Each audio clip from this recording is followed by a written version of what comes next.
Tap in, Crown Collective, tap in. Hey, hey, hey, welcome, welcome, welcome. Listen, Collective, this vibe that I'm feeling right now is quite interesting. And I feel like it's interesting because a lot of the collective right now is they might be losing hope a little bit. Okay, so let's bring this energy in, shall we? I feel like a lot of the collective might be losing hope because they're not seeing the results of the hard work that they are putting in. Tap in, tap in. And I feel like, collective, this is your test. This is your test that's going to lead you to your testimony. Because when you get to a point where you want to like quit, that is really the moment where you need to like push all the way through with all of your might, collective. So if you are somebody who feels like you've done a lot and you're not seeing the results, if you're somebody who feels like they are just exhausted and they're sick of it, and you're asking like, when is it going to be my turn? What's going to happen? Is it worth it? Like, if you are somebody who feels like you are on that brink of saying, I quit, then this message is totally for you. If you are a child of God, a chosen one, if you are divine feminine, divine masculine, however you identify in this beautiful 3D world, this message is for you, because I am going to provide some insight on what's going on with the collective today. Travis, welcome, welcome, hello. Thank you so much for being here. Mwah. I love you so much. Let's get to this message already. Look, big Leo energy. So yeah, a lot of y'all have been fighting.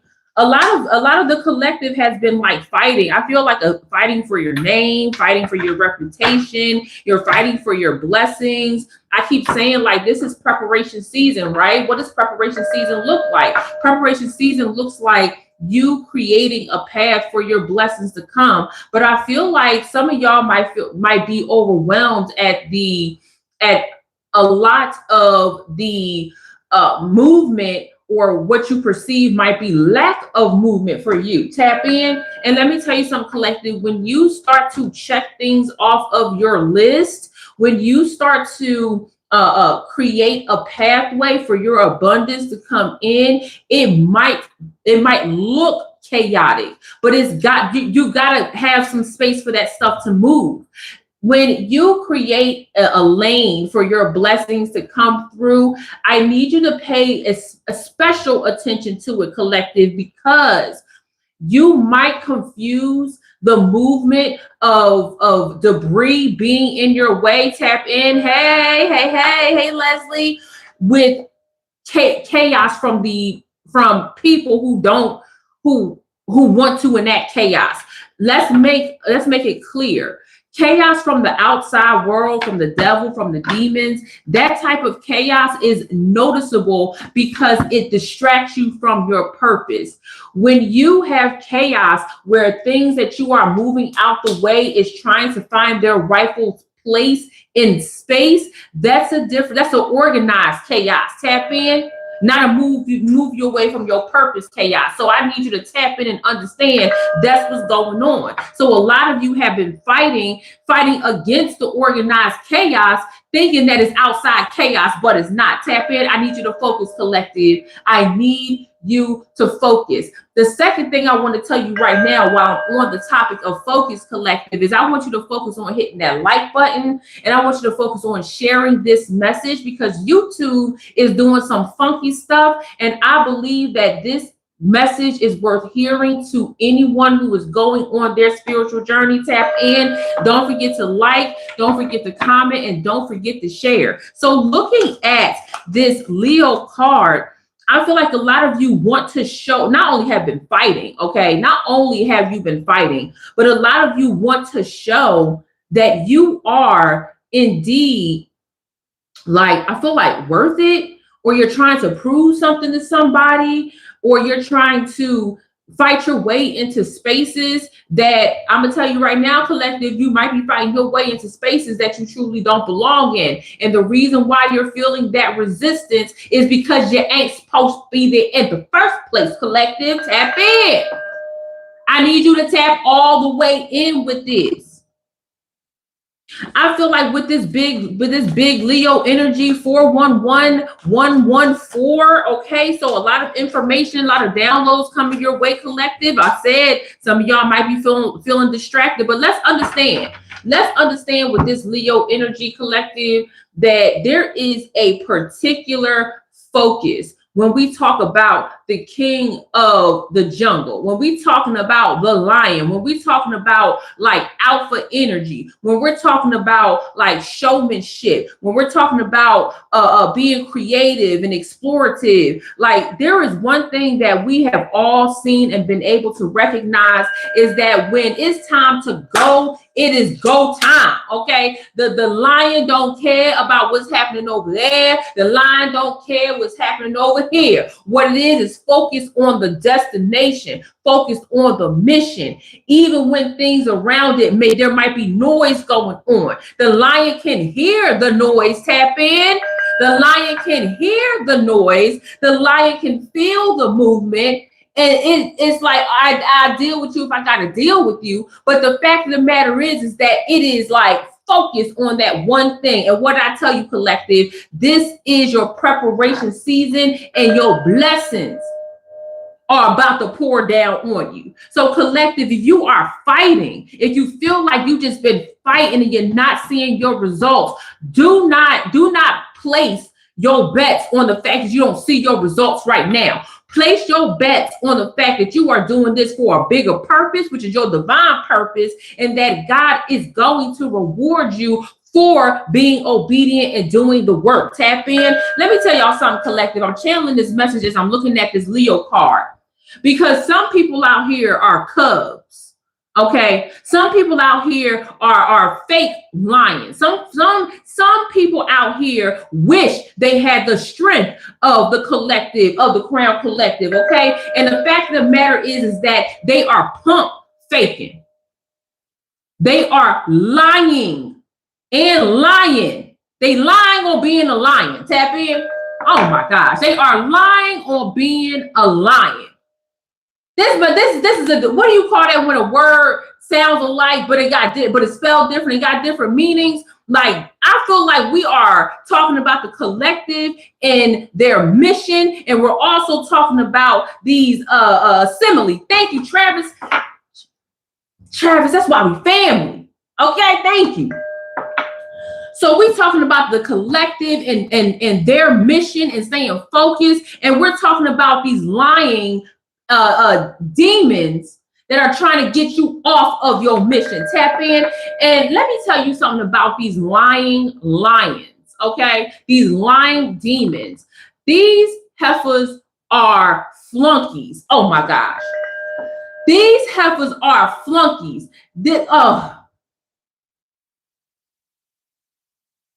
The fact that I am channeling this, the fact that I'm channeling that these heifers are flunkies just leaves my brain on a whole nother conversation that I feel like we need to have right now. But I'm not sure the collective, are you ready to have this conversation right now? Because listen, let me tell you about these flunkies. These flunkies, these lying flunkies, believe that what they have right now is making people sweat them. Tap in. I want you to follow me. Lexi said, I'm ready. Me too. It's called, these lying flunkies believe that what they have in the moment is like making people upset or jealous. That's the term. It's making them jealous, right? So let's say that we got somebody who believes that they are a lion in this world, okay? Let's take this remote control. This is the liar, okay? And this is the collective. Liar, collective, okay? I had to do the dark one because, you know, we the black sheep of the family, right? We the black sheep everywhere we go. So it's helping with my eyes, okay? The lion is saying, girl, look at everything that I have. I know that all y'all are jealous. Meanwhile, the collective over there somewhere, like we ain't even in the picture. They over here looking at us, and we over there looking at the ocean, okay? Like we ain't even pay attention to them. But the collective is like, what? Looking at what? What are you talking about? The flunky don't even know that they are performing for somebody else who is pulling their strings. Tap in. Oh my gosh. The flunky don't even know why they saying, look at what I got. Look at what I got. Don't even realize that they are playing the freaking fool for somebody else's grander plan. Tap in. And as soon as the grander plan or the grander mission is completed by the flunky's boss, the flunky gonna get left in the dust. Tap in. Meanwhile, the collective is over here making sweet music, focused on their mission to receive their blessings from God. Not they blessings from somebody else who said they gonna give them their blessings. Oh my gosh, collective, these flunkies are lying, trying to be a lion. Tap in. God said it, that's the truth. These flunkies are outrageous. And what's crazy is that they don't even recognize that they are the clown show. What's crazy is that they don't even recognize that they are being played.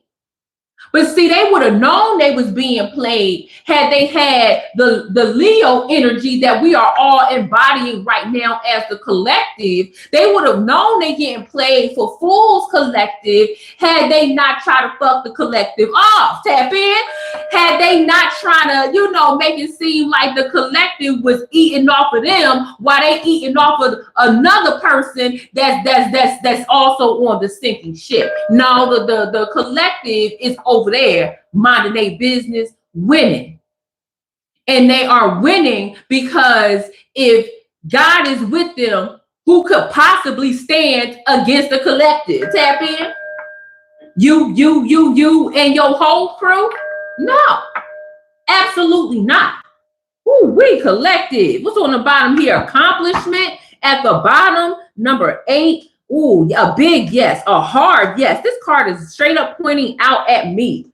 Wild growth, number 9. Oh my gosh, collective. So like I said, the collective feels like they are fighting. They are going out. They are being boisterous. They are loud. They are on the hunt for their mission, or their mission is in sight and they feel like nothing is coming up for them. Collective, do not be discouraged, nor shall you be distracted by the fake lion over here talking about look at my blessings. Meanwhile, they blessings is really trash. And because they gutter minded, they trash look like gold. Tap in. That's why when I say when they want to go low, you leave them in the gutter where they are. That is comfortable for them. Tap in. Tap in. Yes, thank you, Connor. Sending love back to you. Sending love back to you. This wild growth is quite interesting. Ooh-wee. Because it really talks about advancement.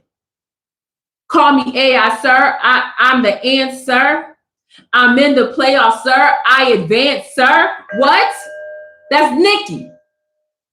So you just listen, you marking things off of your list is you scoring point after point after point. It's nonstop, which leads me to this conversation.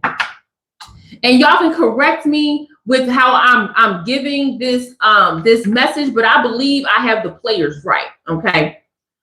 So if you know anything about basketball, you've heard the names Allen Iverson and Kobe Bryant, right? Okay, so these two names are like big time, right?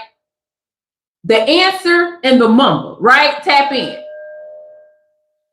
Allen Iverson back in his day, okay, now he is sweet, middle-aged man. But back in his day, Allen Iverson was straight thugging. We thugging, rolling on dubs. Like Allen Iverson was a straight thug back in the day. He was a problem. Okay? He came into practice and told the coach he wasn't doing shit. And then walk away, come back for the game that night and just win. Okay? Tap in. That was his God-given gift. Until he ran up on Kobe. And they was, they had a game the next night in Philly. And Allen Iverson asked Kobe Bryant, hey, you want to come out to the club with us? You going, you going to roll with us? Listen, you protected, listen, I know this your hood. It's my hood too. Let's roll. And Kobe Bryant looked at him and was like, nah, I'm a practice. I'm a shoot until it's time for me to go to bed. Like, this is my fun. This is my club. And Allen Iverson looked at him and was like, what? Like, dude, you're already good. And Kobe told him, like, good is not great. And I want to be, I'm a legend. I have, like, this is my God-given sport. It just so happens to show up in basketball. And he practiced that whole night. He let Allen Iverson and his crew and everybody else go out and handle their fun. And Kobe was in there practicing, okay? That's why Drake came out with that song with Rick Ross. He said, man, you wasn't shooting with me in the gym when Kobe was staying after hours and putting that work in. And Allen Iverson said, man, that next game, every time Kobe, Allen Iverson looking on basket, nothing but net, because he had prepped himself. Tap in. I said Kobe had prepped himself for the winning season, for the game. I'm telling you, collective, right now. I'm telling you, collective, right now.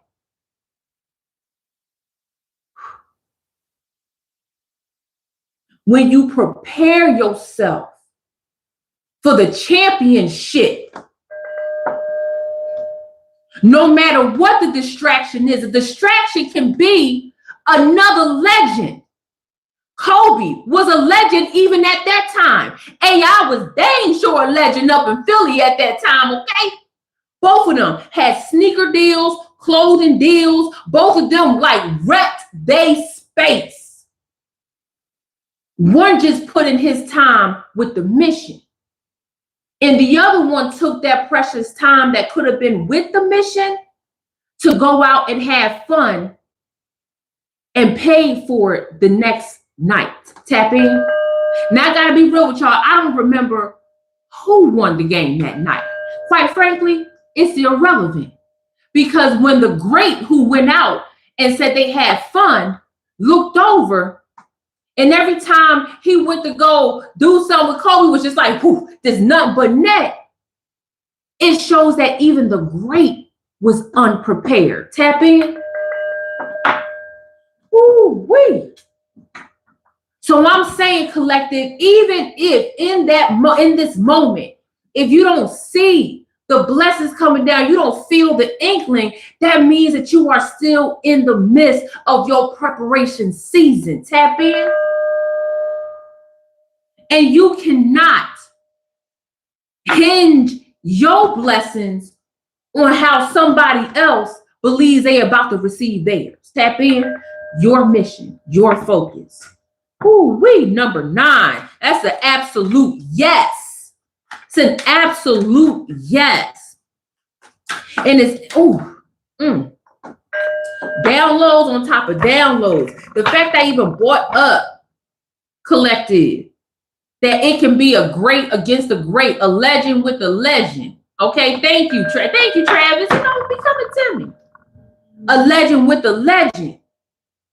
Some of y'all might be distracted or convinced, not even distracted, convinced that there is somebody on your team, somebody in your circle, somebody that's supposed to be contributing to your wild growth. There is somebody that looks like you, behaves like you, speaks like you, that's saying, hey, put all that hard work to the side and come out and play. Do all this right here and come out and play. And they might be well-meaning. Like, look, I see you working hard. You need to take a break. But you understand the mission. You know what's ahead of you. Let me tell you something. Noah ain't take no break. Noah ain't sit down and was like, all right, listen, I'm gonna start rebuilding that ark tomorrow. Because these splinters and these bunions, listen, they hurt. Okay. And I just feel like at this point in time, I feel like God will understand. Okay, God gonna get the message. I need to rest right now. Okay, tap in. What? I don't know. That's just a random analogy. But like, yo, you know what needs to happen in this preparation season. So for you, you might not be in the space of rest. You are still building. And I promise you, as you build, as you check it off, okay? Every vision isn't for everyone. But also, some people can understand the vision and prioritize how they feel for you over what you need to happen. Tap in. I hope that I expressed that correctly. So like I said, it can be well-meaning. But they can look at you and be like, I see you working so hard, but if this is an opportunity for you to rest, and you're like, no, the opportunity will come once I get these things done. Tap in. That came up because I'm looking at Trojan right now. Compromise, infiltrate, hidden, bypass. I'm telling you, collective. I'm telling you. Ooh-wee. No, sir, I do not answer questions right here in this chat. This is a collective reading. Thank you so much. The number 14, the number 4-1. Wow. The fact that we started out with 411 and 114, and now this Trojan, this distraction, this infiltrator is the number 4-1. This is incomplete information. And you know what? I just got this download, collective. I believe that this is, while it might be well-meaning, I believe that the height of this distraction is because you have not shared, rightfully so, tap in. You have not shared, rightfully so, tap in. You have not shared, rightfully so, that you are on a bigger mission, a grand mission, a divine mission. That ain't to be shared with everybody. I know you on a mission. You know you on a mission, but even I don't know the intricacies of your mission. Only you do, and only God does. And what I say, you just got to put the work in to pull from the spiritual realm into the 3D here, baby. Oh my goodness. We keep it silent. And y'all know, back when I was doing my more prophetic messages, I did a reading called, well, not a reading, but a message called, It is Impossible for You to Move in Silence. Tap in. Woo-wee. Yes, cloak your mission. And in that message, first of all, before I get to that, if you're watching this, please hit that like button. Please subscribe if you are new here. And then also, if you can find it in your beautiful heart to share this message, that means click the little arrow that looks like it's going off the screen. And even if you send it to yourself in a text message and an email, that truly helps this beautiful, motivational, spiritual word get to the people that it needs to get to in this algorithm. Tap in. Thank you. When I said it's impossible for you to move in silence, it's not because you're out here running your mouth. It's because when you are doing the work, people notice it. Tap in. People notice when you move it. People notice when new things are coming to you. People notice when you are attracting the light. People notice when you block certain situations or ideas off, or when you're inviting new things in. People notice because your shine is different. Tap in. So while you are not necessarily speaking your movements or speaking what the future is holding or what you plan to do, what is being shown through your actions is louder than what? Words. Tap in. That's why the phrase is actions speak louder than words. You ain't got to let them know your next move, but you're certainly not moving in silence because your actions are loud. Tap in. Even when you don't come outside, people gonna notice. Tap in. And that's cool. They can notice whatever they want to notice. Tap in. Oh, big Taurus energy, the number 11. Rebirth. Spirited. I feel like a lot of y'all feeling a little bit frisky right now. I love that for you. You got to have some friskiness when it comes to this message.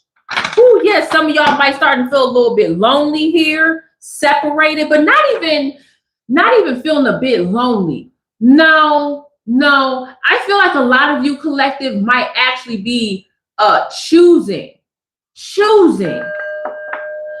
to separate yourself. You must. Because a lot of you might be feeling disconnected or even neglected by the environments that you've been in for a while. Oh, tap in. Some of y'all might actually be feeling disconnected and neglected from the spaces that you have been in, from the conversations you might have participated in. Some of y'all feel judged or even overlooked. Yes, active solitude. Some of y'all feel like you have been receiving I feel like receiving from spaces of lack. And what I mean by that is people are coming to you or situations are coming to you for you to fulfill whatever space is void in them or that, and not in you. That is a lack that people are looking for you to tap into. And I don't necessarily like that. I feel like collective, this is looking at this wild growth, and I looked at that loneliness. I feel like I'm with Travis. Active solitude is absolutely on the menu here, and we're ordering a lot of it. There's gotta be a separation of church, your temple, and state, which is how you go about your everyday in a diplomatic way. Tap in. The diplomacy that you are showing is really you showing grace to a lot of people. Tap in. Yeah, showing grace to a lot of people. Look, chaos and joy. What I say. This is actually confirmation. Where you are, collective, you're not in a space of chaos where somebody else. This is organized chaos. Tap in, and I promise you, collective, don't let that distract you. Don't let that get off of pace. But let me get back to that message I was just channeling. Collective, when you hold on, y'all. Okay. When you choose active solitude, when you allow yourself to be in a space, of peace, when you allow yourself to understand that there is a new frequency here, there's a new conversation at hand, there's something being ushered to you in a way that maybe you've never felt before. The separation of temple and state shows that you have an appreciation for what's around you, but you will not allow that to distract you. Tap in.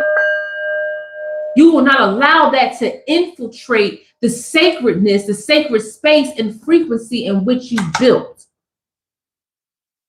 So I feel like a lot of you are, like I said, showing grace to people around you who otherwise you wouldn't have a problem with, but you're also saying, like, I love you enough to not cuss you out because I'm not telling you my mission. Therefore, you're reacting based off the information that you have. Tap in. You know what I'm saying, y'all? Because you got good people around you from time to time. Okay, you might have one person, might have a half a person. Shit, it might be somebody at the job, somebody at the church, somebody and in the neighborhood, but they only know so much. So they're basing their response to you off of the information that they have at that point. They're not trying to be rude or anything. However, because you know what's going on with you. Then you got a sensitivity. And instead of telling Karen to shut that, you just like, you know what? Let me just go within. Tap in. Listen. That's showing grace to yourself. That's showing grace to the people around you. Tap in. It's showing grace for the process. Tap in. Everybody, look, higher knowledge. Ooh, higher knowledge and transformation and clear. Tap in. Higher knowledge, transformation, and clear. Y'all, I started out this message with Leo energy. I started out this message with a focus. And seeing between wild growth and Leo, the number 13, the number 4, the number 43, the number 47, 411 still coming back around. I feel like in this energy, y'all, as we move to our blessings era, as we are in the last phases of our preparation season, I feel like a lot of you will become much more, I don't want to say wise is the word. I feel scholarly. I was talking to my sister, y'all know I always got a story. I was talking to my sister and I was telling her how I just got back into my sacred text studies, right? So I'm going back into the Bible, I'm going back into the Quran, I'm going back into the Egyptian Book of the Dead. I'm reading all of these, right? Because I believe that sacred knowledge is interconnected. Tap in. And I believe that the wickedness in high places has done a great job at separating the sacred knowledge so that we can say, oh, that's Taoism. That's irrelevant because it don't match what's in here, or that's just the Quran. That doesn't match what happens in the Egyptian Book of the Dead. I believe all of that is sacred knowledge. And the Holy Spirit has a thread. It has connecting fibers through all of those lessons. Tap in one way or another. And I was telling my sister that the text that I have kind of put on the back burner throughout my studies is the Bible. But as I'm now getting back to it, all of the lessons and stories and information that's in the Bible, I already knew that. What the Bible is doing for me is it's creating a space for my scholarship. Tap in. It's creating a space for me to be able to recognize and put name to what's truly going on or what I'm experiencing. And that is something that I believe a lot of people, yes, ascended master status. I love that. Theology is wisdom. Tap in, tap in. You guys are on fire. The collective is on fire. And that's how I know that we are in alignment, collective. That's how I know that we are in alignment, because we are able to see the journey, even from our different perspectives or different spaces in our journey. We're able to see and name it and feel it and learn from each other. Tap in. So I feel like a lot of the collective is on scholarship right now. A lot of the collective is enjoying their intellectual journeys. Tap in. Ooh, I love that. A lot of you are becoming expert level. Ascended master is what I saw in the testimony box, which is the chat box. Tap in. I like that. The testimony box. Okay, tap in.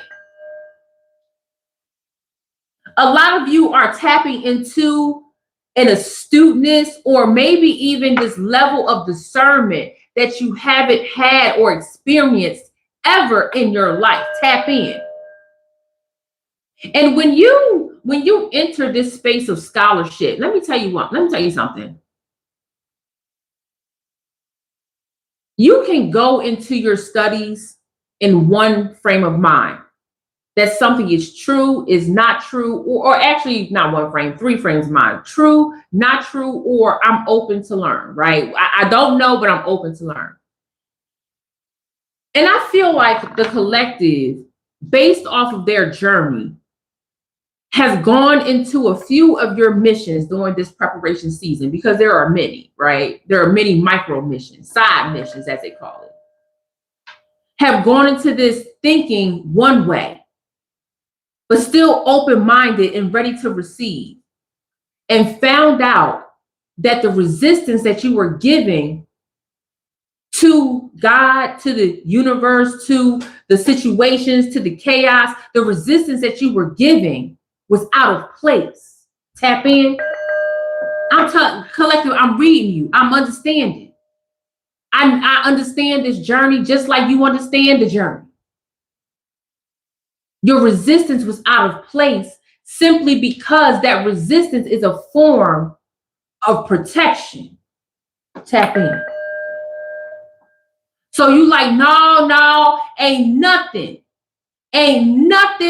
finna upend what I know to be true, only to dive into your scholarship, only to dive into that and find out like, whoa, this is true, but maybe not in the way that I originally thought, or this is true and I was completely wrong. And now I have a deeper understanding. Or I was so basic in what I thought was it. And now I have a grander understanding. And I can move through this. And that leads to a transformation, y'all. Now, I know last time I talked about the butterfly, right? Who remembers when I was talking about the monarch butterflies and their journeys, right? Tap in. A transformation requires an adjustment. A transformation requires remodeling. A transformation requires an alteration, a shift. Tap in. 111. A transformation requires a reworking. So what I say, y'all, I said what? Remodeling.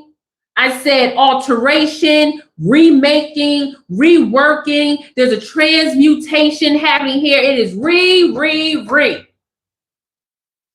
That means that there is a foundation there that it was either broken down, torn apart, or repaired. Tap in.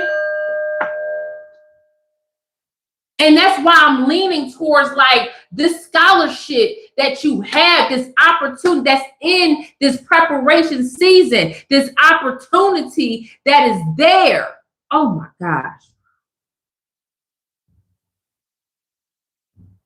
This is big Scorpio energy.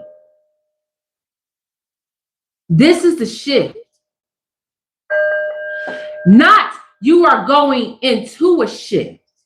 This is the shift. Collective. Woo. We've been in preparation season for what, 2 weeks now? And I said we got 30 to 35 days for preparation season, y'all. We are in the shift. the number 12, the number 8, the number 82, the number 48 is a big number here. This is the shift. This is where everything is going to start to say yes. Like, yes, you got it. Yes, you have it. Yes, you deserve it. Confirmation, confirmation, confirmation. Tap in. We are in the shift. We are in the fold, bitch. Oh my gosh, tap in. And it's so clear. It is so clear to you. Like, that's why I say I know it feels like things like you're moving and nothing is moving with you. Hey, Joe, tap in. And nothing is moving with you. So you feel like why am I doing this? If you might feel like nothing is moving for you, collective, because you in the fold. It's almost like now you gliding, preparation season. All right, I checked off the spaces that needed to be immediately checked off, and I'm in this realm of all right. The shift is here. That don't mean that you stop working to clear the table for preparation season, but it might not feel so restricted. Tap in. Oh, collective, I'm really liking this right now, boo. Hey, maybe cross my legs. I'm really liking this right now, collective. Pulling out another deck for more clarification. Come on, tap in, tap in. Please type a 3 in the chat if it's okay if I take a sip of my water.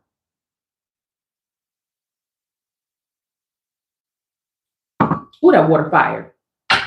Seeing 4 swords at the bottom, tap in. There was a card that just peeked out, the 3 of Wands.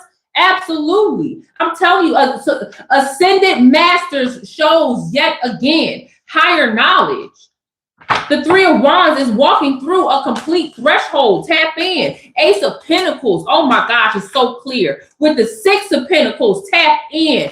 Listen, what I say, it might feel like you're not going anywhere. It might feel like you're at a standstill, especially if the transformation for you, collective, is happening after a really tough season for you. If it's been a tough season for you, a lot of breaking up with family, with friends. It has become clear that you are the black sheep of the family, that you are breaking generational curses, that, let me be very clear, families do not want you to break. Tap in. Okay, some of y'all are going to bat. Some of y'all have gone to war straight up. Some of you coming out of like straight spiritual warfare where your ass is just like, you know what? I'm going to close my eyes. Whatever happened. Let me close my eyes right now. Okay? Okay, you know, whoop that ass for so long in the spiritual realm, you just like, okay, peeking every once in a while to make sure. Okay, tap in. But the fact that I'm looking at, ooh, y'all, this is such great energy. The 3 of Wands crossing into this threshold with a blaze of glory. Let me tell you something.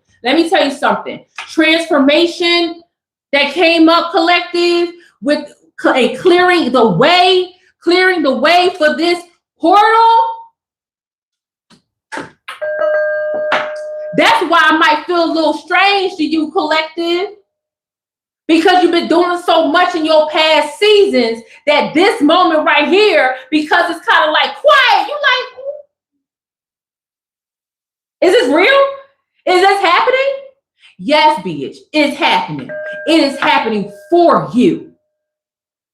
It is happening to you. It is happening through you, collective. Tap in.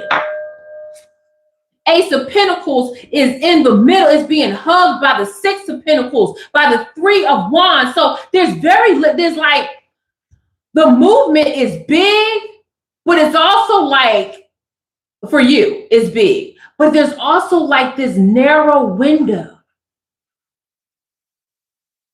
I love this, collective. The shift is here. The portal is open. 6 of Pentacles, looking back at your journey. Did you think, looking back at your journey, did you think you would get here and feel this way? Even if your Ace of Pentacles in this part of your journey is like, all right, I done put the edge control on my hair this morning. That's as far as I got. Like, yo, I want to recognize everybody's journey. Your resting or your fold or this moment of clarity is not going to look like somebody else's. That's why everybody's journey looks so different from one place to another. Tap in. I keep looking at myself. Y'all look at my grandmama. My God. Woo, I might be channeling her right now. I look straight in the camera and was like, what? Can't tap in. So even if, collective, you entering through this portal through your preparation season, if it looks like for you, the clarity looks like for you that you woke up and you followed a series of events that led you to a happy space. So you woke up, let's say, here you go. I'm gonna give you a little bit of my morning routine, okay? So when I wake up in the morning, and I just got on this routine, y'all, because I done been through my folds, I done been through my spiritual warfare, all that, right? So now, in order to honor where I am in my life, I wake up in the morning, I look down, look at Coco at the side of the bed. She got her little bed on the side. I'm like, hey, Coco. I look at my phone, make sure my mom ain't called somebody overnight. If there ain't no emergency, turn off my phone. I roll out of bed. My husband is usually up. I go check on him. Hey, babe, would you like some coffee, some tea, some whatever the case may be? He might be like, yes, no, maybe so. Or he might be on the grind making that guap. Okay, tap in. Once I understand that he's okay, my first order of business is to wash clothes. Put a load of clothes in the laundry. Okay? Because that is a cleansing ritual, right? That's a part of a cleansing ritual of mine. Whatever's in the dryer, I fold, I put away. All right, tap in. Then I go into the bathroom and I start my cleansing routine. Okay. Then I get dressed and I go about my day. I do what I have to do. That is my routine. Y'all, that might sound so simple. And it might be simple for a lot of you. A lot of you may still have chaotic moments in the morning. Or sometimes your mornings are just like not even mornings, it's like blink of an eye and it's gone. But the battle that I went through to have to get there, that was a part of my preparation season. Tap in, that's what my journey looks like. Now, if you ask my husband what his morning routine looked like after he went through his warfare, after he went through his transformation, his metamorphosis, he's going to tell you something completely different. That's his journey. So if you are in the space during your preparation season that looks like, Cass, all I can do is wake up, drink some water, and after that is chaos, you get to wake up and drink some water. It's when you remove that moment that preps you for the chaos, it's when that is removed from you that you need to be on alert. If all you can say is, Cass, I can wake up, drink my water, and go to the bathroom, boom. That's two things you do after you get out the bed, after your feet hit the floor. If you are, Cass, I wake up, I put my feet on the floor, I said, thank you, God, for waking me up. I drink my water, I go to the bathroom, I wash my hands, boom. That's what it is. Everything after that, we're going to figure out. But think about the times when you couldn't even do that for yourself because your energy was spread there, because somebody else needed you in that moment or in that time span. I want you to think back on a time when you could not do the one thing that you could do now. You think that ain't big transformation? You think that's not worthy of saying like, yo, I can actually do this. Wow. See, I think a lot of us discount those small moments because they get lost in the sauce of your day. But I'm here to tell you that is a part of your transformation journey and story. That is your testimony. I said at the beginning, some of y'all might feel tested, and this is going to be a testimony. Tap in. I had a whole season, y'all. I had a whole season where the only thing I could do after I woke up was say, "Oh, God, thank you." And then after that, it was like, Kate, it was just like, what day? Wake up, and I couldn't even put my feet on the floor. Wake up, oh, God, thank you. After that, it's ripping and running. Tap in. And if that is you, that is you. But I want you to think back when you couldn't even take a breath and say that for yourself. Do not discount your small wins, collective. I'm harping on this for you, collective, because it is so easy for the day to just strip away the one moment that you fought for, the one opportunity that you had to drag a family member through the mud for disrespecting you for, that you had to cut people off for this one moment, that people cut you off because you were no longer allowing yourself to be used or be misaligned. I will never allow you to just let that slide. No, we are honoring that today. Tap in. We are honoring that here and now. That is a part of your threshold. That is a part of your path clearing the way. And I believe through this portal and through that reflection is where the abundance is lying, living, lying, being. Oh my goodness. Collective tap in. This Six of Pentacles is so meditative.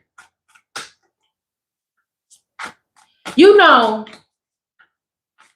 I posted something on my community tab. I think it was earlier this morning or maybe late last night about my journey to quit smoking, right? So if you have not seen it on my community tab, I'm going to share it with you. Is that okay? Type of one in the chat if it's okay if I share it with you.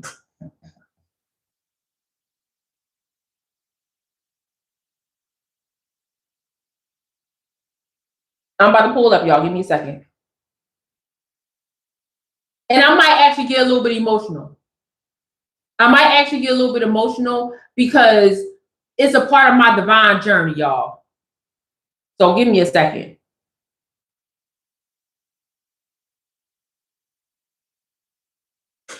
So I said, I established a new care with a new primary doctor here, okay, tap in, that specializes in women's health, okay?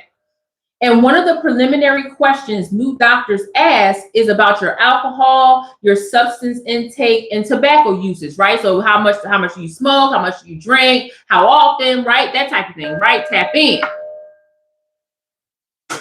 And when it came to tobacco, I said with my whole chest, I'm 8 years tobacco free. Tap in.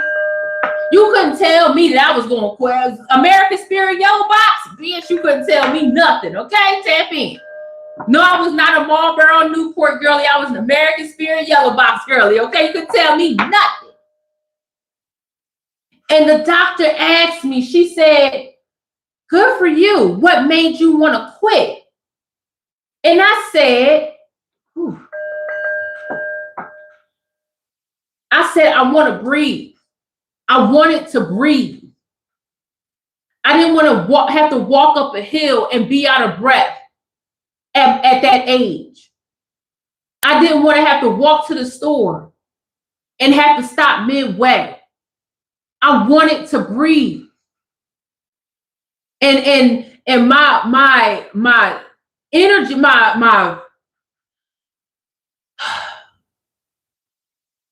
My need to breathe without hacking up a lung was like, it had to happen. Tap in. And when I said it, y'all, I burst into tears. I just started crying. Tap in. I'm talking about Six of Pentacles energy right now. And y'all know I share stories with y'all because it matters. Tap in. I want to give you something that you can like look at. I burst into tears with my doctor. And I think my doctor was kind of like, whoa, like, are you okay? She didn't know my journey. Of course not. Why would she? And it was the first time I had ever answered that question like that. It was like when I was asked that question before, oh, what made you want to quit? And I'm like, oh, cigarettes were expensive. Like, oh, I just wanted to, be healthier, whatever the case may be. I had never in my life said I wanted to breathe, but it was my truth, and it was the divine truth. That was the Holy Spirit that spoke to me. And that's why I felt the need to give my testimony on my community tab. But let me tap in a little bit more. I did not give her a backstory. I didn't say anything about stress. I didn't say anything life be lifing. It was very simple. I wanted to take a deep breath and feel good. Tap in. Whatever options that were in front of me during the time that I wanted to quit, it was irrelevant. So, they got the gum, they got the patches, they got the support groups. All of that would have been irrelevant had I not changed my mindset at the time. I had to switch from I need this cigarette right now to I am not dependent upon these cigarettes to see me through. Tap in. If you are a smoker or a former smoker, then you know what it's like to have that crutch. Tap in. You know what it's like to have that crutch. And in order to change my mindset, I did one thing, y'all. I prayed. I prayed. And my prayer was, what y'all would consider so simple. My prayer at that time was so simple. It was literally like, God, please release me from these chains of this cigarette or these cigarettes or something like that. Don't allow me to be dependent upon these. Amen. It was so simple. Tap in. Thank you, Travis. It was so simple. My prayer was so simple, but it came from a place where I had no other choice. Tap in. The desire to go through that part of my healing journey without the need for my crutch went deeper than just quitting cigarettes. So let me just say this, y'all. When I decided to quit cigarettes, that literally would have been the worst time if you've ever had to lean on an emotional crutch like a cigarette, alcohol, whatever the case may be. Like that part of my life was completely transitional and transformational. Tap in. Quitting cigarettes at that time would have been like, girl, you crazy. You need something to lean on. I had to lean on myself. I had to trust that God was going to help me find a way. Even though the previous day I had just bought a carton of American Spirit Yellow Box. Tap in, y'all. Oh, gosh, y'all. Hold on, y'all. I'm not even done. I put in my tab, in my testimony, I like to say I did all of the work, but that next morning, when I went to go light a cigarette, I pulled the pack out the freezer. I took a cigarette out of the box. I had a UK flag. What do you call those lighters? Those fancy lighters that click up, like, and you do not a big, y'all. I had a real fancy one. I forgot what they called, y'all. What they called? I know one of y'all know. I flicked it,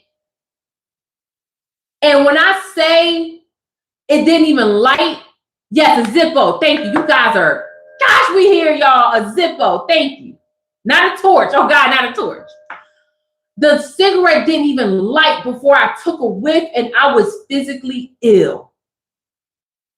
I'm talking about, y'all, I was sick to my stomach. And I was like, even the taste on my tongue was like, and I was like, whoa. Cold turkey after that, y'all. Cold turkey.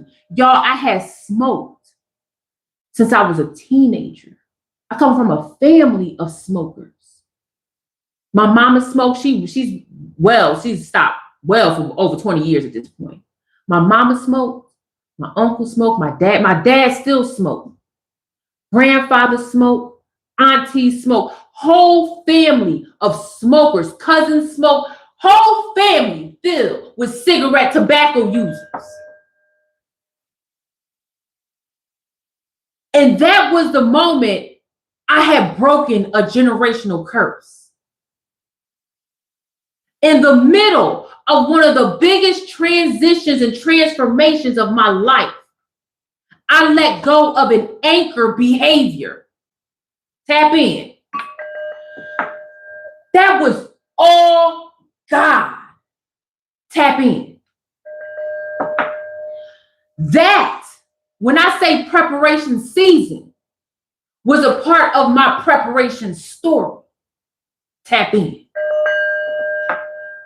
All I had to do at that point was not go back into a mindset where I was making excuses to say, oh, I'm stressed, I need to smoke a cigarette. Oh, I can't do this, I need to smoke a cigarette. Oh, I'm hungry, instead of eating, let me smoke a cigarette. No, the path was open for me. All I had to do is stick with it and trust that the reason why God just made something I prayed for immediately repulsive was because it was a part of the divine plan. So when I'm sitting here looking at the Six of Pentacles, and I'm sitting here looking at the Three of Wands, but in the middle is the Ace of Pentacles. The Ace of Pentacles, yes, we can talk about money, but it's also talking about wealth. What is bigger than money? Your health. What is bigger than money? Your peace of mind. What is bigger than money? The ability to accept opportunities when they come in front of you. Tap in. So when I say the Six of Pentacles is talking about reflecting on a time where you couldn't even wake up and do one thing, or you couldn't go to bed and do one thing, but yet you're bypassing that one thing that you couldn't do before the fold. I'm telling you to honor that. That's what I'm telling you. So when I was crying in front of that doctor, it wasn't because I just quit smoking. It was because the reflection of going through that portal of something I never thought I'd be able to put down, or that many people put down for 10, 15, 20, 30 years and end up picking it back up because that addiction is literally so thorough with them chemicals they put in that shit. I cried because God freed me from that crutch.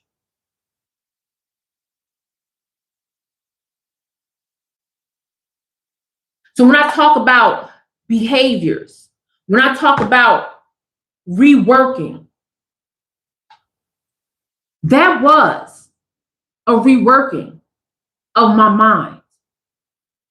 That was a reworking of my habits. It was no longer getting up, fixing my coffee, and drinking my coffee, smoking a cigarette. Had to find something else to do with that energy. And I feel like collective, once something is removed from your space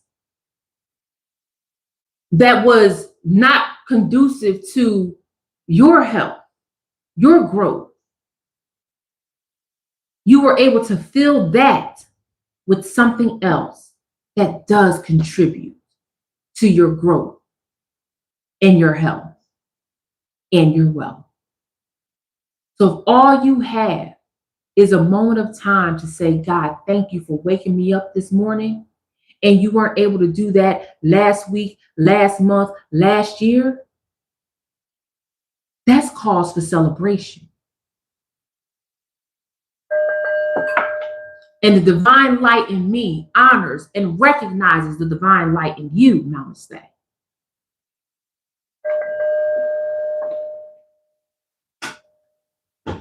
Ooh-wee. My goodness. Thank you so much for that channel message, God. Looking at the 8 of Pentacles. Yeah, putting in that work. Putting in that work. The 3 of Pentacles, Ace of Pentacles, 3 of Wands, going through that threshold. Ace of Pentacles, this renewal, right? This adjustment, this shift. Going into the 6 of Pentacles, looking at what you have now that was not right in front of your face before, and now the work has been put in. Closing out this moment with the 3 of Pentacles, bitch. What the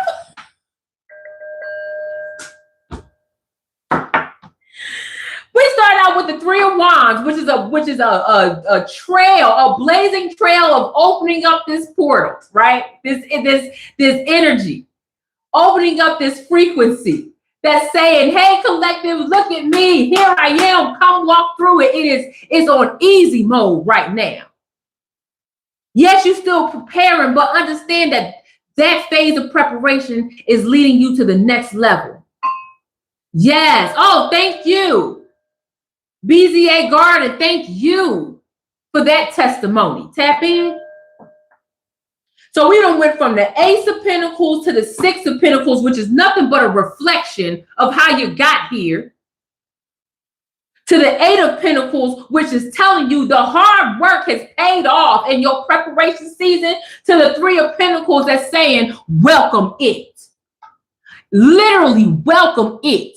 Open up your heart to it. Open up your mind to it. Even though we started off with saying, like, you feel like nothing is moving at this moment, everything is moving.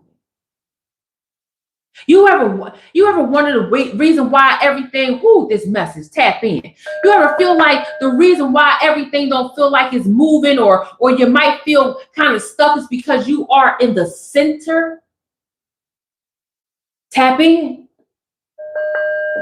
When you are in the eye of the storm, everybody that's from South Florida, that's from the Gulf, that's from them southern states that get them hurricanes, y'all know what the eye look like. All y'all in the Midwest that experience thunderstorms, y'all know what the eye look like. I'm not thunderstorms, tornadoes. Y'all know what the eye look like. Y'all, the difference between you experiencing your eye is that you are in control of the storms. You are in control of your alignment. And God is providing every bit of coverage for you. So when chaos comes out, you have the choice to move that storm, to get shit out of your way. What I say, y'all, be the warrior in the garden. That also means recognize that you are in direct alignment to receive, and that anything outside of that band, outside of that frequency, I teach this in prayer alchemy, y'all. Tap in. Does not have a way to access that eye. See, everybody want to get into the eye of the storm because it's calm there. But don't nobody want to experience the other side of that eye, which is where the true storm is lying. The collective is not. We bask in it because it is our storm. It is our story. It is our testimony. Tap in.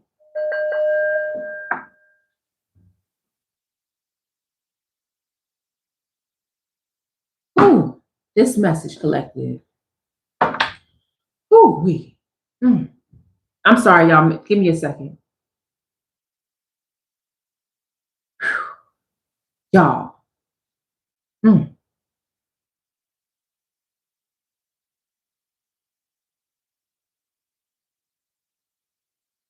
It's crazy, y'all, because I'm looking at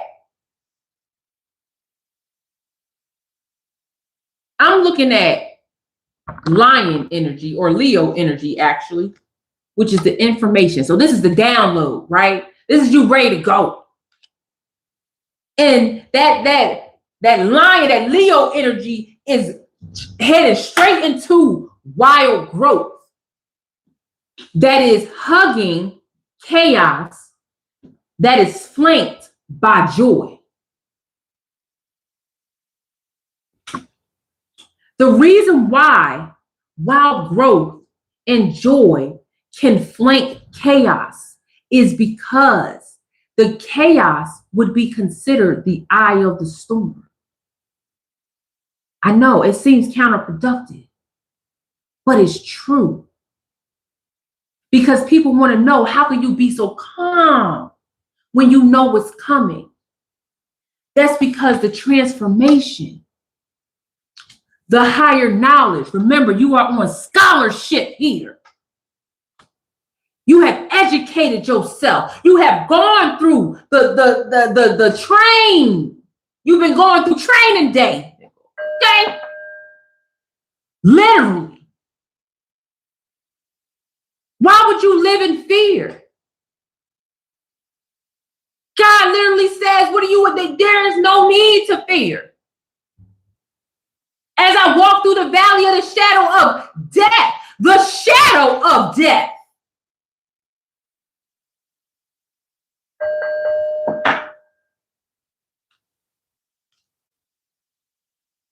Need I say more? Whew. Y'all, God, I thank you for this gift. And can I just go back real quick, y'all? Because had I still been smoking, I would not be able to hold my own with y'all right now. I'll be over here hacking, the shadow. Y'all be like, girl, are you that? Tap in. Which leads my ADHD brain to this thought, y'all. Which is like, thank you, Travis. I shall fear no evil. I fear no evil.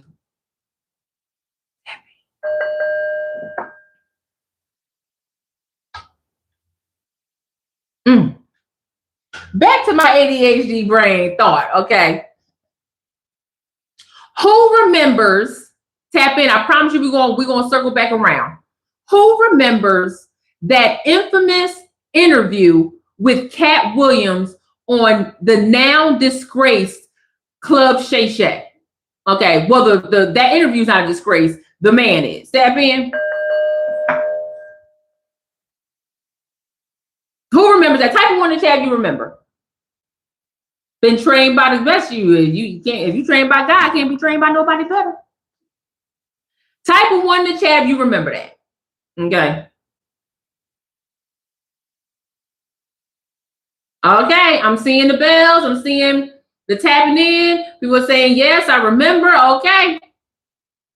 Y'all know I like me some shiny ass lips. Okay, my soup coolers. All right. Now, this lip gloss is from Victoria's Secret. This is called Cinnamon Bun, and it smells just like that. Shout out to Victoria's Secret for that, okay? Now, I'm going to bring up something for y'all.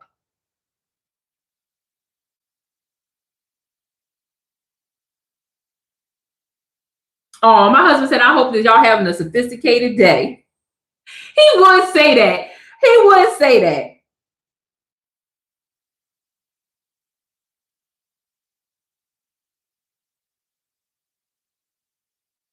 Oh, yeah, my husband's so sweet. Yes, I'm having a very sophisticated day, baby. Hold on, y'all. Let me send my voice note. Let me give me a second, y'all. Let me send my husband a voice note because Y'all know when he show up, I show up. We could be in the middle of a whole conversation, and I put that man first on everything. Hey, baby daddy, thank you so much for this message. Yes, I am live right now, but I always want to tap in with you. The collective knows that I tap in with you when you reach out. So yes, we are having a sophisticated day. We are having a beautiful message, and I will tap in with you when I am done. Thank you so much for supporting my dreams. Thank you so much for, always rooting for me. You are the best. Like, I prayed for you and God sent you to me. And I might start singing the song. I'm not gonna sing it right now, but cue up I Swear by All For One. All right, baby. Talk to you later. All right, y'all. Back to my ADHD thought. Okay, I did not forget it. I did not forget it, y'all. So y'all remember the Cat Williams interview? Yeah, somebody said yes, say it. Okay. So Cat Williams did the interview. And I'm going to pull up something because before I went like all in with y'all here on YouTube, I was going all in on Threads. Okay, tap in. All right. And I did a series that is incomplete. Okay, because y'all be doing one thing and then another. But I did a series on Threads called The Spirituality of Cat Williams. Okay, tap in. And he was dropping so many gems and jewels during that interview. Hi, Pickles. During that interview, and I was pulling out the lessons that everybody missed. Tap in, okay? So I'm about to bring up one of those lessons for you, okay? And we are going to unpack it right here, right now. I'm going to bring a full circle for you because we always going to end with the presence of God. Tap in. We not ending with the presence of spirit. We not ending with the presence of the universe. We not ending with the presence of whatever the heck these other people is calling now. No, we ended the presence with God and the Holy Spirit. Okay, so I'm gonna bring you full blown around. But these lessons, I feel like when I start channeling these messages, we need to talk about it. Yes. Okay, we're gonna name my fro eventually, but she moving today. All right, so give me a second. Give me 1 second. Okay, we gonna find it. We gonna find it. Because boy, I tell you, I was going all the way in on Threads, and nobody appreciated it. Well, we gonna find it. Type of one in the chat if you are ready for this education, as they used to say. All right. All right, here we go. Here we go. Come on, Cat Williams. Come on, Cat Williams. Oh gosh, I posted a lot on Threads. I did not think I was doing this much. All right, I'm close. I know I'm close. My goodness, Cass, girl, what was you doing? I wish there was a way I could just search this. Hold on. Gosh, Kat, I was doing the most, y'all. I did not realize it was this far down. Oh, it had to be in January because, yeah, okay, it had to be in January. Hold on, y'all. I'm sorry. Don't judge me. Y'all don't judge me. Don't judge me. Y'all don't judge me. It's coming. Okay, I found it. Okay.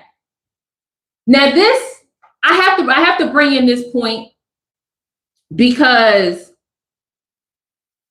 as you go through the rest of your preparation season and you start to receive your blessings, I have to warn you, collective. I've got to warn you, collective, that listen, the haters gonna come out. The haters are gonna come out. And that's fine. There are going to be people that come out and say things to you, but my goodness, collective, we're going to bust it out. Okay. So I started out this thread by saying, y'all, that this is my threads. It got 850 views on. Don't y'all judge my dirty screen, okay? It's a screen protector, all right? And it's got all types of nail polish on. But 850 views. It comes from me. That's me. That's my account, okay? So I ain't get this from nobody else. I said this is episode 3. So I got 2 more episodes. Episode 3 of the Divine Comedy of Cat Williams. I need y'all to tap in. Put the bells. Put the bells in the chat because I'm about to blow the lid off of this, y'all. Tap in. This is episode 3 of the Divine Comedy of Cat Williams, a series that dissects Cat's infamous interview on Club Shay Shay in January 2024. In this deep dive, I'm fitting to blow the lid off, y'all. That's what it said. That's right. Hand clap emoji. Let's click into how the audience. I don't think y'all hear me. I said, let's click in to how the audience turns on Cat when he started to discuss his affinity for book reading. Woo-wee. I'm calling all y'all to the carpet. Tap in, collective. And I might hurt a few feelings. It's all love, though. Ready? Let's get into Cat and the 3,000 books. Oh, baby. Oh, baby. Because remember, Cat Williams was going in. And then Shannon Sharpe had kind of switched it a little bit to go from the sensational stuff to Cat's life. Ooh. So I say in here, and I'm going to say now as a disclaimer, before we proceed, please note that my goal is to uplift and not offend. Side note, if you use my work, please give credit for my IP. Don't be a meanie weenie. And I say go to episode 2, Cat versus the liquor excuse. And we could talk about that. If you want me to talk about Cat and the liquor excuse, we could do that later on this evening or maybe even tomorrow morning. So then I say, there comes a point where Shannon pivots from the juiciness of Cat dragging the comedy gatekeepers by their foreheads. In this shift, it's revealed that Cat has accomplished a great deal, including travel to various countries for missionary work. Remember, he mentioned that his family did a lot of missionary work. Was accepted to one of the top science school programs in Ohio. Now remember, he said that he didn't seem like that was going to fulfill him. Even at that age, he had a divine vision. Tap in. Had fast track time, so he was a track runner, and that he read over 3,000 books between the ages of 8 and 11. Tap in, y'all. Tapping. Now I said for some reason, the live chat had a problem with him making that statement. Don't take my word for it. I got the screenshots. And I screenshotted people saying, so he just came on the show to Cat. Man, this man said he was the fastest comedian. Absolutely not. Now that's Fredo on TV or Fredo on TV. He's very popular here. 3,000, come on. This Cat is crazy. Come on, nah, this man lies. After they just believed him talking shit about the other comedians, now this man is lying. Oh, tap in, collective, because we're going to draw the parallel. People in the chat saying 3,000 books, Cat, come on. Having a gifted kid is great, but when you have to take books as punishment, you feel horrible as a parent. Somebody in here says, name 10 books. Somebody else right underneath that says, this sounds like a lot of Cat. Like, girl, I got all that. I put 4 screenshots of nothing but people saying, Cat, lie. I said, friend, let's clear up what people heard versus what people said. Tap in. Cat said he read 3,000 nonfiction books between the ages of 8 and 11. Now, collective, for those who might not know in the chat, what's the difference between fiction and nonfiction? Go ahead on. This is your opportunity to show that scholarship, that higher knowledge, collective.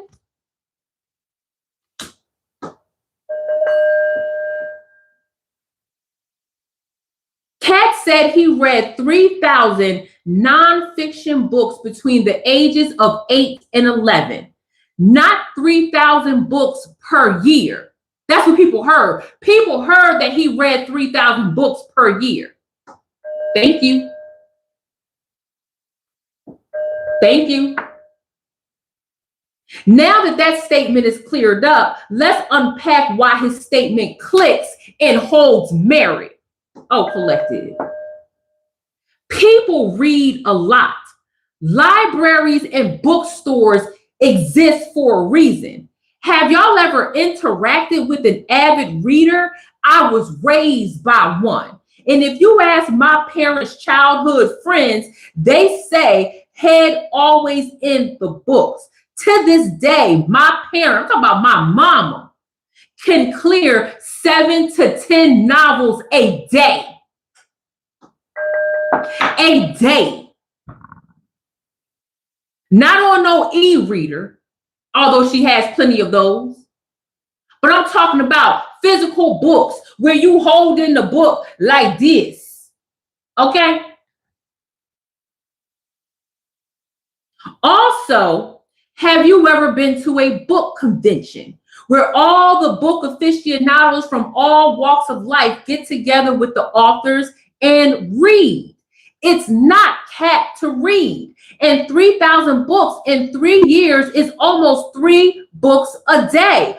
Girl, I know what it is. This is me, y'all, talking to people who allowed themselves to digest sensational information, although true, was still highly sensational as truth. But then when it came to Cat Williams' truth as a child, it became a lie. I said, I know what it is. Y'all don't read.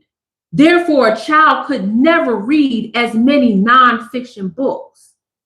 That's right, I told you to tap in.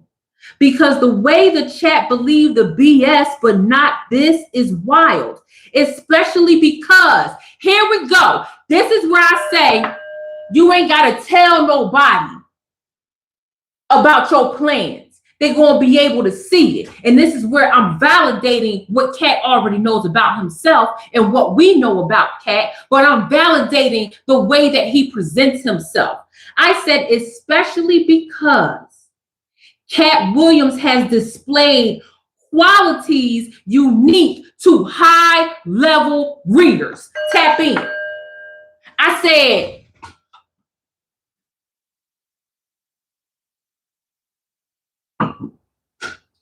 Cat displays qualities unique to those who are high-level readers. Tap in. We see it in his presentation, right? The same presentation that allows us to say Cat is one of the greatest comedians of this generation. Then I put, whatever do you mean, Cass? Because I know, some people who called it Cat, they want me to back it up, right? They want me to say, state your sources, state your facts, collective. We're here to state the facts, that we are living proof of our journeys, that we say what we say because we went through what we went through. It's Cash Young Crown. I'm not as active, but girl, some juicy stuff on there, okay? I got a couple that just went straight viral, like 300,000 views, girl. Okay. My biggest one was the one where I broke down how Angelina Jolie is a victim of, girl, don't make me go here. Okay. I said, I'm glad you asked, friend. There are certain qualities that well-read people such as Cat Williams displays. Breadth, breadth, breadth of perspective, okay? Question-oriented thinking, calm in debates, show depth through contradictions, expand on how they handle misconceptions, creates and writes his own characters. Let's rewind that a bit. Remember, in order to qualify what he was saying about Ricky Smiley being, what was Ricky Smiley saying? He was the pimp and turned out to be he was the crackhead Santa Claus instead. Cat Williams had to qualify that statement. He had to back up what he said, tap in, and how he qualified the statement to make Ricky Smiley. Was it Ricky Smiley? Is that who I'm thinking of, y'all, the comedian? Can y'all let me know if I'm thinking the same person? Because I feel like Ricky Smiley is somebody else, but it could be the person I'm thinking about.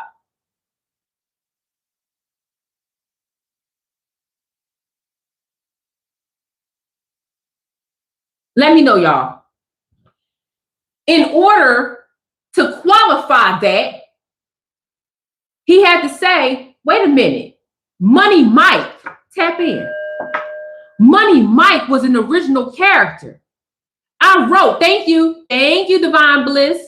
I wrote that character.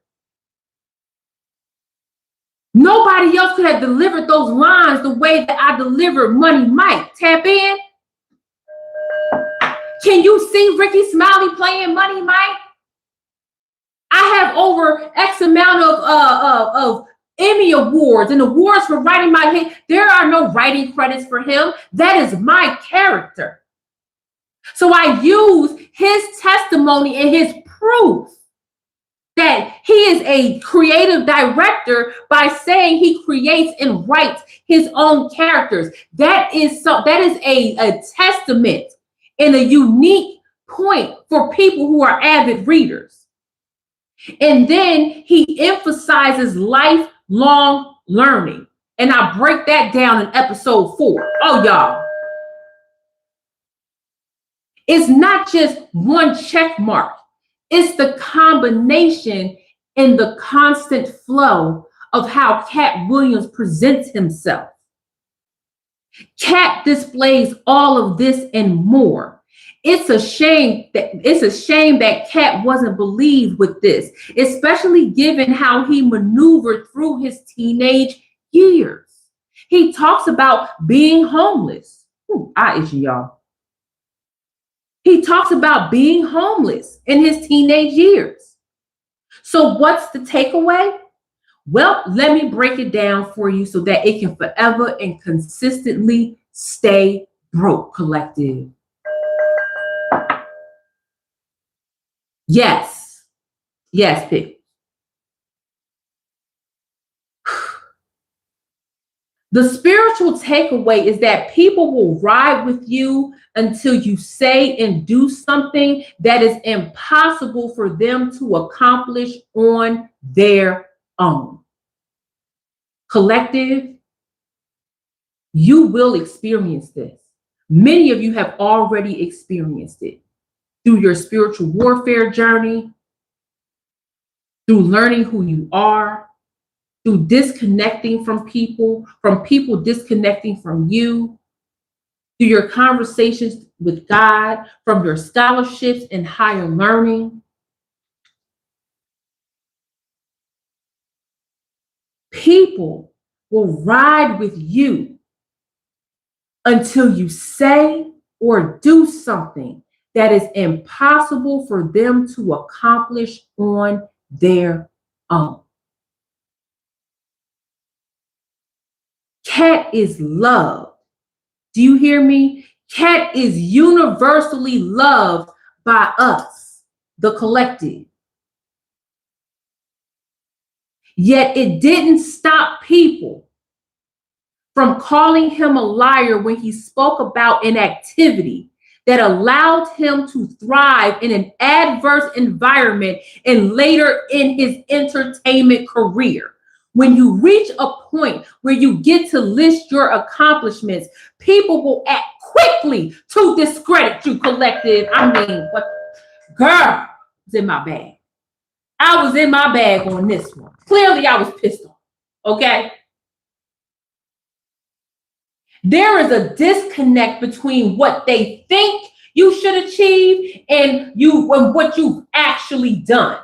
This is projection, period.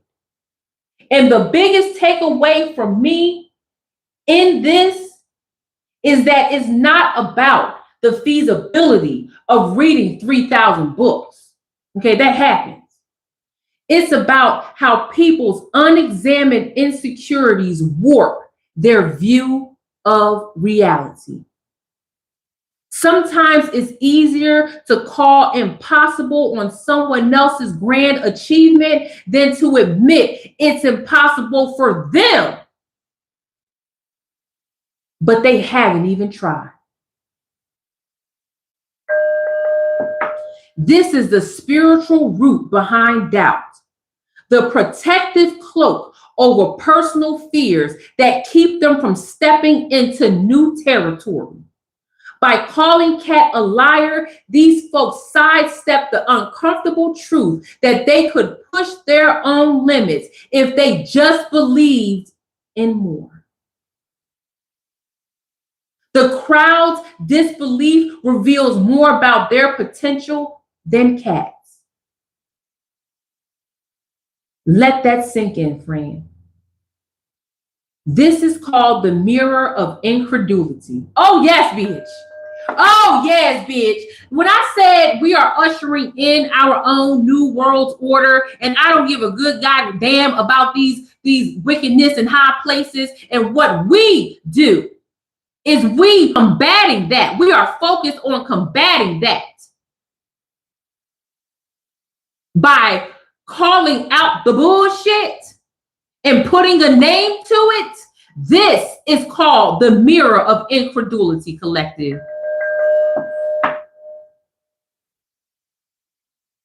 And at some point in your life, you have or will experience this. Protect yourself by, I even give instructions, y'all.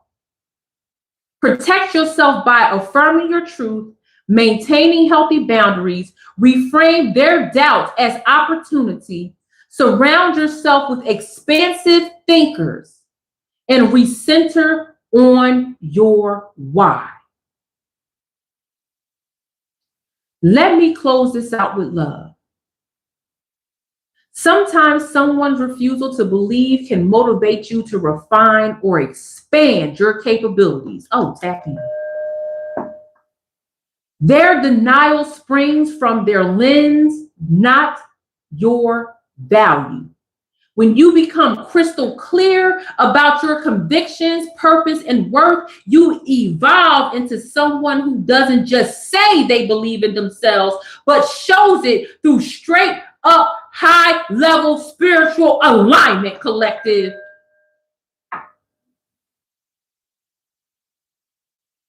And that, friend, is the lesson within the lesson. Then I close out by saying, if you made it this far, please consider joining my community. That means that you like this video, share this video, comment, do the little fast heart press that you do on the side.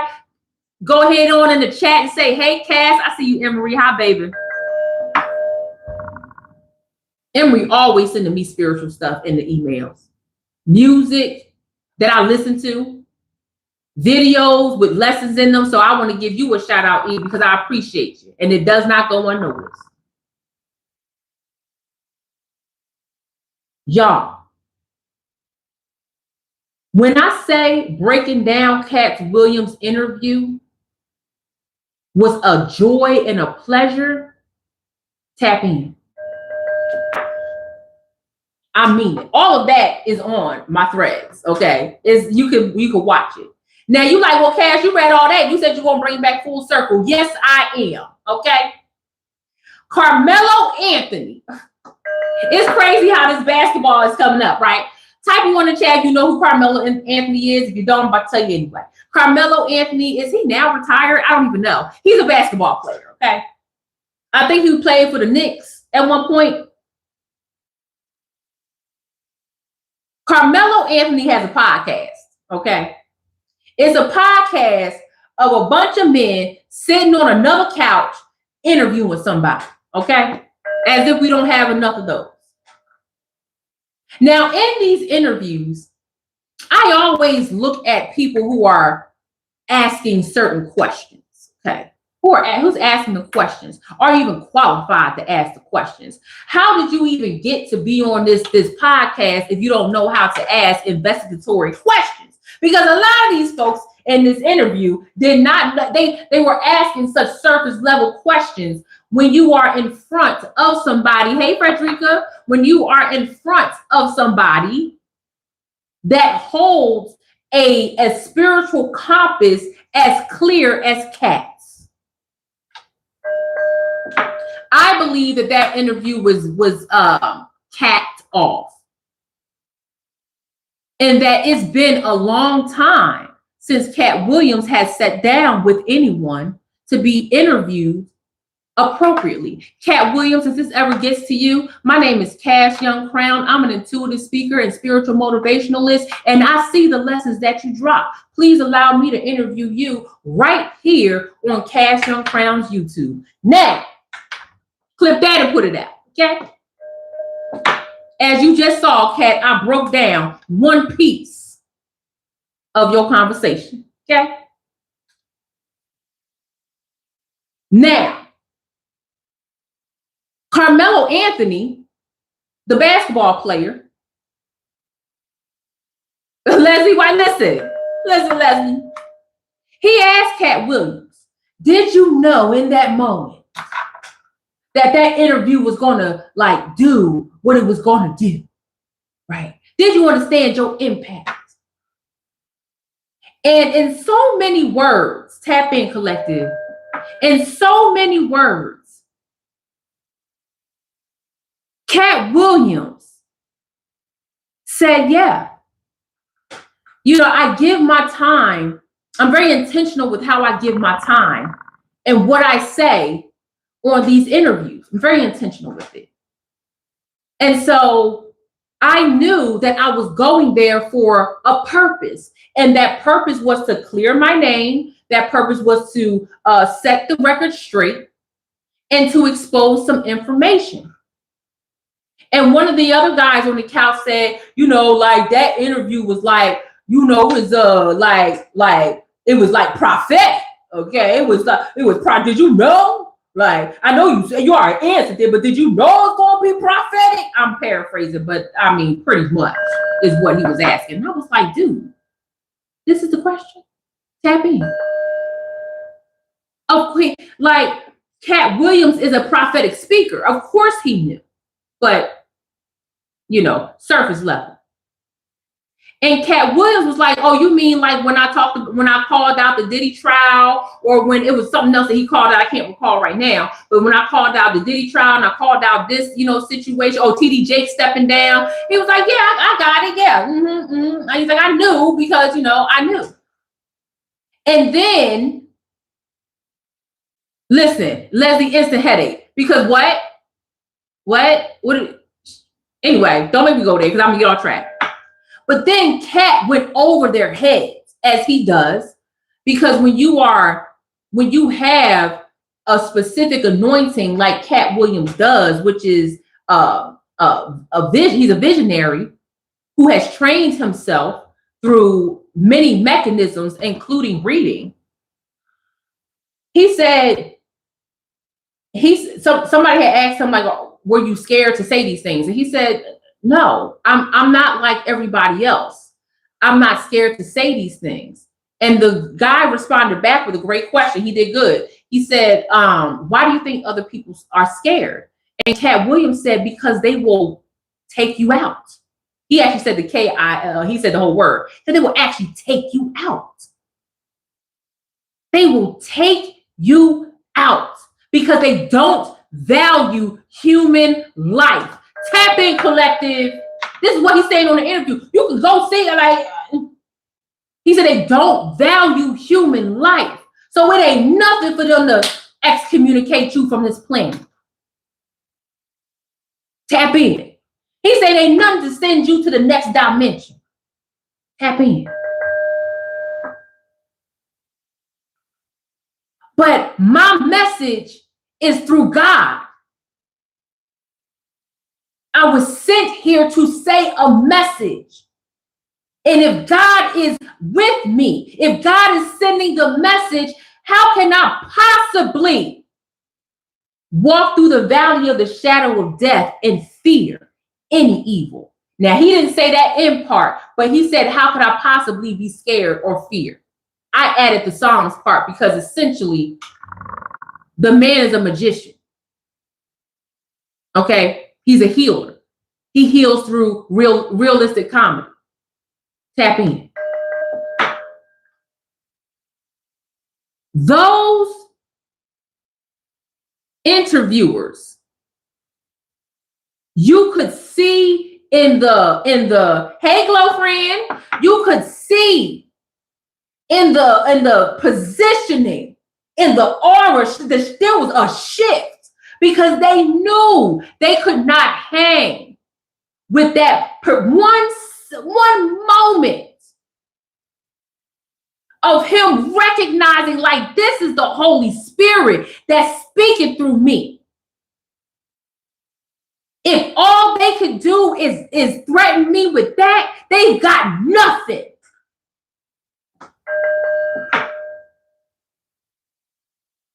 Baby.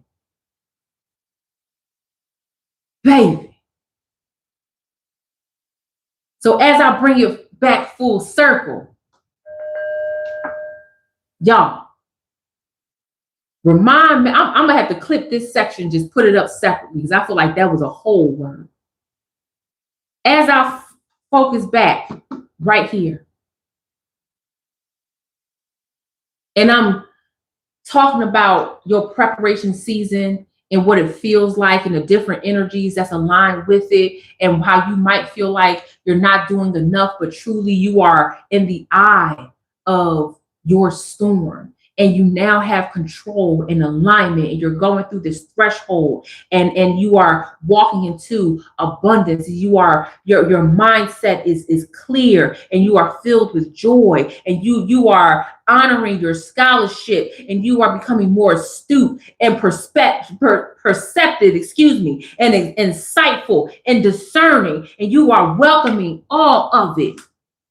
As I said in my smoking story, that is all God. All God. That ain't your cousin down the street. That ain't your mama. That ain't your daddy, your brother, your sister. That is all God. And because you were able to see your way through this, through all the spiritual warfare, through all the times people agreed with you up until you did the impossible. Tap in, collective.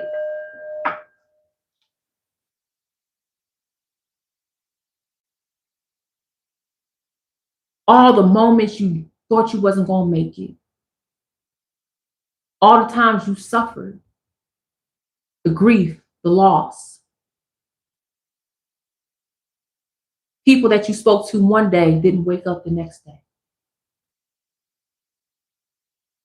Some of y'all are recovering from physical wounds of being spiritually attacked. Some of y'all are praying off the demons that were hooked into your back as a child, as a teenager, as a young adult. Some of y'all are just now being able to sleep without terrifying nightmares. This is not my journey, it is yours. But if you have one moment through this threshold to do something that honors your journey that you've never been able to do before, that is all God.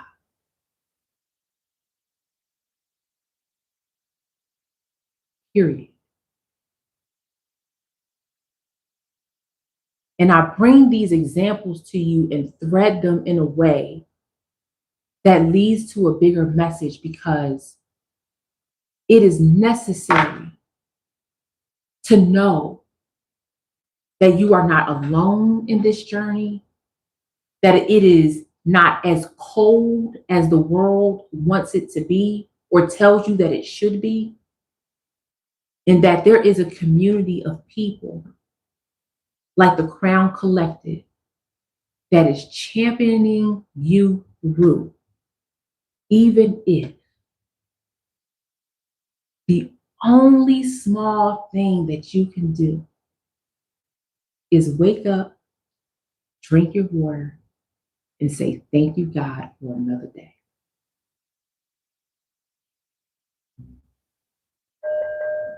As a reminder, Collective, before I dip up out of here, don't forget to grab your membership. It's $2.99 to get into the Crown Circle. September 20th is my masterclass on how to spot demonic behaviors in humans, 10 ways to spot a demon. I'm coming through. I'm coming through. And I'm bringing the whole spiritual gang with me, okay? $2.99 not only secures your seat, but it also gives you access to exclusive information and content that you won't get here. Tap in. I also want to tell you guys that I will be at Mermaid Prophetess's amazing seminar that she has planned in about another 2 hours. And I can't wait to see you guys there. I thank each and every one of you for being here. Sorry, y'all, one more thing. My invitation to answer or give insight into your spiritual journey or questions for the first 3 comments under Travis, okay? Tap in, Travis's family. I will answer them as in-depth as I can here on YouTube, okay? So if you got a question or you want me to give you some motivational insight to your journey, the first 3 questions, I will do that. That invitation is open right here under this comment section in YouTube, okay? Not in the live chat, the comment section, all right? With that, y'all, I am going to dip up out of here. I might record an extended reading for this. I don't know. I'll see how I feel. Anyway, guys, I love you so much. Travis, thank you so much for keeping this community safe. Leslie and Dancing Fire Tarot, thank you guys so much. Frederica, love you much. You guys have been absolutely phenomenal, amazing, and thank you so much for helping this community grow. I will see you on the next one. Somebody clip that and give it to Cat Williams, and I will see you on the next one. Bye, y'all.